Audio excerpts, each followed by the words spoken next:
2005, né? Faz quase 10 anos, então pode ser que algumas coisas eu não lembro, eu tenho que retomar. Mas então, por que você escolheu a área de comunicação? Quando eu estava no ensino médio, eu já sabia que eu queria humanas. Primeiro eu escolhi humanas, e aí eu não conhecia relações públicas, porque eu morava em Minas, e lá, assim, é uma realidade um pouco distante, em interior de Minas. Então, na época, o que eu conhecia de comunicação assim, mais forte era jornalismo e publicidade. Então eu falei, qual caminho será que eu vou seguir, né? Um dos dois eu imagino que sim. E aí no terceiro ano, e aí eu pesquisava bastante também. Guia do estudante, principalmente. Eu fiz aquela orientação vocacional no último ano. E aí eu fui achando que ia sair com uma das duas. E aí conversando com o orientador, ele me explicou, ele dizia que relações públicas é comunicação empresarial, eu acho, né, na sua essência. E aí eu comecei a pesquisar mais sobre relações públicas. Comecei a ver que comunicação não era só as duas áreas que eu achava que eram. Então acabei pesquisando e me encantei assim, pelo curso. E aí eu conheci a Casper, que estava com a melhor pontuação no guia. E aí eles mandaram um folheto, e aí eu fui visitar e tudo. Então assim, me encantei pela Casper, pela paixão que eles tinham, principalmente por RP, porque não são muitas faculdades que difundem, né, assim como a Casper, ou as relações públicas. Você acha que hoje, do seu conhecimento teórico e técnico, como você acha que a Casper te ajudou e te preparou? Agregou, né?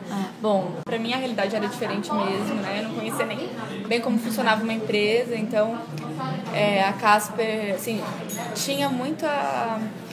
É uma faculdade que, estou falando de 9 anos atrás, eu não sei agora, mas é muito prática, né? Então, assim, tem muitas... tinha a FEP, enfim, TCC, né, que era projeto experimental. E a gente sempre fazia alguns trabalhos para a empresa mesmo. A gente tinha que ir em loco nas empresas, entender como funcionava, como que era a atuação de comunicação. Tinha muitos cases que os professores traziam. Então, assim, diferente de uma USP, por exemplo, a Casper Libero é muito mais prática. Eu acho que isso é o que eu buscava, uma coisa mais aplicada. E eu também tinha vontade de fazer estágio desde o primeiro ano. Você acha que o curso mudou desde que você se formou? Se ele avançou em alguns pontos que você achava que era fraco na época que você se formou? Eu não tenho tanto contato mais, assim. Eu tenho, assim, eu tive 2 estagiários que trabalharam comigo, que são da Casper, em 2 empresas diferentes. E eu acho que ficou ainda mais aplicado, pelo que eles me falaram. Mas eu sei que trocou, assim, os professores, assim, já mudou muito. Assim, alguns professores que eram ali cativos da Casper saíram para ir para outra faculdade. Eu tenho essa percepção, né, que antes era mais por um grupo que estava lá desde o começo, enfim, que se formou, sei lá, uns 15 anos atrás, não sei. E depois, à medida que esse grupo foi saindo, eu acho que eles tiveram que se adaptar, né, à nova realidade. E até acho que cada vez mais ser uma disciplina mais prática. Você falou de professores, você lembra de algum que te marcou muito? Bom, da minha época, quem era coordenador e vice, enfim, se revezava muito, tinha um papel muito importante pra gente, era tanto o Júlio quanto a Tânia, acho que já virou. Mas ele, com certeza, eu acho que ele é muito apaixonado por relações públicas, ele trazia isso pra aulas. Com certeza os dois fizeram muito pela Casper e, assim, o Júlio, assim, eu acho que até mais atuante, porque era coordenador, acho que a Tânia foi depois que eu já tinha saído. Mas, com certeza, é um personagem, assim, que ninguém esquece. Então, vocês tinham um lugar que fica muito na rampa? Você tinha alguma rotina que te marcou muito? No terceiro andar, sim, que no quinto era muito apertado. No terceiro andar tinha esse espaço maior, tinha uma cantina lá. A gente ficava muito lá, nessa cantina, que tinha até restaurante e tudo mais. E, bom, a gente fazia muito TCC também, não é dentro da escola, mas eu acho que tudo bem falar, que a gente ia pros barzinhos ali da Joaquim Eugênio. Então a gente, tipo, é uma época que marcou muito, assim, a época do... E aí, a gente, como é de humanas, dá muito pra fazer, assim, na discussão, então a gente ia muito ali, principalmente no Asterix, não sei se existe aí. Assim, mas tem coisas assim dos arredores da casa que marcam muito. Foi tipo, primeiro o Black Dog de São Paulo era ali, desde o começo da nossa faculdade. E lá dentro, enfim, também tem muitas lembranças. Deixa eu ver. Tem um professor também que marcou muito a minha época, que era o... não vou lembrar o nome dele. Mas marcou pra todo mundo, assim, porque ele era um senhorzinho que morava ali no Maxud, eu acho. Morava em algum hotel ali e assim, bem assim, se arrastando mesmo pra dar aula de latim e português. Falando um pouco mais agora do seu campo profissional. Você lembra alguma coisa do contexto econômico e político quando você se formou?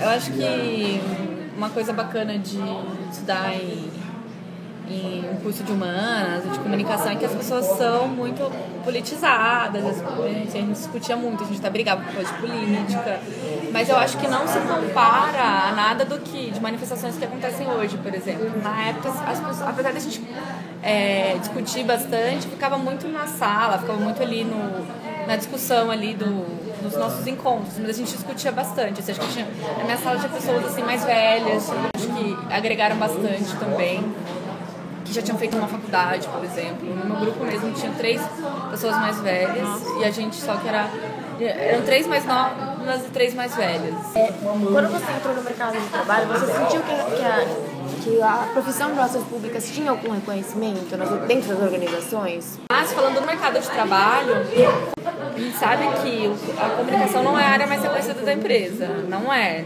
Assim, tá longe disso. Hoje eu trabalho numa empresa grande que tem uma área de comunicação. Eu já trabalhei no passado em empresas que eu era a única pessoa de comunicação. Assim. Eu fazia de tudo. E aí, por exemplo, a gente sabe que não é tão bem remunerado quanto uma pessoa de finanças, né? Uma pessoa, ou seja, sei lá, um engenheiro para uma indústria que seja que precise de engenharia, ou um farmacêutico para uma indústria farmacêutica, enfim. Então, assim, a gente não é o primeiro. Quando você se formou, quais eram as expectativas dos seus empregadores? O que eles achavam? O que eles podiam esperar de você?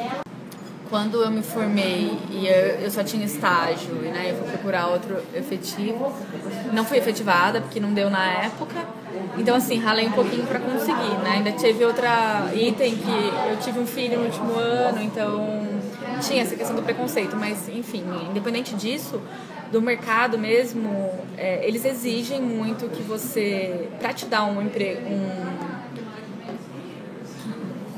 um emprego assim que seja efetivo mesmo, que não seja mais estágio, eles precisam de experiência que não seja estágio. Então, assim, isso eu sofri um pouco. Falei assim, poxa, mas você tem experiência. E eu fazia de tudo. Assim como eu trabalhava 9 horas por dia. Fazia coisas muito além de estágio. Né? Era responsável por vários projetos na empresa. E era estagiária. Então, eu acho que o mercado não está bem preparado ainda para ensinar, porque nem sempre o seu gestor vai ser uma pessoa de comunicação. Isso é uma realidade também. Então você precisa ter paciência às vezes, que você às vezes vai ensinar outras pessoas que estão ali e ao mesmo tempo você está nesse tempo de aprendizado ainda, você acabou de sair da faculdade, você não pode esperar que você saiba tudo. Então, enfim, tem de tudo, tem de pessoas que exigem que você tenha mais experiência, que acham que você vai salvar o mundo ali de comunicação e que você é a pessoa que vai fazer com que a empresa vai vender mais, porque você vai, enfim, fazer todas as peças, vai fazer milagres. E também tem, claro, as áreas, as empresas que são mais estruturadas, mas eu vejo que são poucas no Brasil. Quais você falou que acho que foram as mudanças no mercado de trabalho desde que você se formou? O mercado evoluiu muito. O que você acha que foram as coisas mais marcantes de mudança no mercado? Em relação ao mercado, eu acho que, assim, apesar que evoluiu, eu acho que o timing é muito mais, né, assim, a gente tem que ter timing, é muito mais curto, porque, principalmente com a questão das redes sociais, na minha época ainda não era 2.0, era só internet, então as pessoas estavam aprendendo com isso, mas como precisa ser tudo mais rápido, mais dinâmico, eu acho que eles esperam que você seja muito além, que você seja mais competente, que você seja mais rápida, que você entregue mais, enfim, uma série de coisas. E a tendência é que algumas empresas que não estavam investindo 10 anos atrás já estão investindo em comunicação, e isso dá para perceber. mas ainda estão pisando em ovos, porque algumas investem, mas não investem da maneira certa. Acho que nem todas as empresas estão preparadas, mas o mercado está caminhando lentamente para isso, e principalmente pelas redes sociais. E a comunicação mudou também, eu acho, porque hoje, também por causa das redes sociais principalmente, eu acho que todo mundo acha que é comunicador, né? Só que não tem conhecimento, não tem conhecimento de causa, não sabe nem, assim, conteúdo, a maneira de, enfim, toda a técnica que a gente tem, eles não têm. E aí isso é um pouco perigoso, porque aí, esse é o perigo de todo mundo achar que sabe comunicar, porque hoje as ferramentas estão aí muito mais disponíveis, né, para todo mundo. Entendi. Agora falando um pouco do centenário, que aconteceu em janeiro desse ano, qual foi, em todo o período que você conhece em relações públicas, a maior evolução e conquista da área de reconhecimento? Vai ser difícil responder, porque assim, eu não sei o que vai acontecer com vocês, mas a gente tá no mercado, mas a gente acaba desvinculando da área de relações públicas. Eu não sou relações públicas, eu sou comunicador. Então, eu não tenho tanto contato. Eu nem sabia que estava fazendo o centenário das relações públicas. Eu só lembro que dia 2 de dezembro é o dia das relações públicas, só isso. Não sei te dizer de conquista qualquer dessa área em específico. Eu acho que as conquistas são integradas aí entre todas as áreas de comunicação. E perspectiva daqui pra frente? Você acha que... Você falou um pouco, mas eu realmente acho que a profissão tem um potencial para deslanchar, para mais do que já tem, as pessoas considerarem mais relações públicas como relações públicas, que é algo importante para as empresas? Eu acho, com certeza. Por exemplo, tem algumas atividades que relações públicas ele vai desempenhar com muito mais técnica e muito mais competência. Por exemplo, assessoria de imprensa. Jornalista, a maioria é jornalista. A jornalista na faculdade, até onde eu sei, pelo que eu sei de colegas, por mais que eu fiz pouco assessoria de imprensa, mas o jornalista ele aprende muito mais a redação do que o relacionamento em si, né, com o outro jornalista. Então, eu acho que para criar relacionamento, para manter relacionamento com todos os públicos, você direcionar a mensagem certa para cada um e tudo mais, eu acho que a faculdade de jornalismo, por exemplo, não ensina, né? Então, um pouco um publicitário que fica muito mais focado ou na criação ou no planejamento de campanhas, enfim, de atendimento, de uma agência de publicidade que é totalmente diferente. Claro, eu acho que a faculdade de Relações Públicas, ela te dá uma visão muito mais holística de qualquer, assim, seja publicitário ou jornalista. Entendi. Então, eu acho que com essa tendência das pessoas quererem ir para a empresa e cada vez mais aumentar, até se vocês olharem pesquisa da BER e tudo mais, está aumentando o número de relações públicas em comunicação dentro de empresa. Então, acho que com essa tendência, é claro que a profissão tende a dar a deslanchar. E Para entender o que acontece a partir do momento que você sai da faculdade, o que é diferente para nós agora e o que era para você no período que você estava na faculdade. Mas é isso. Muito obrigada pela sua atenção.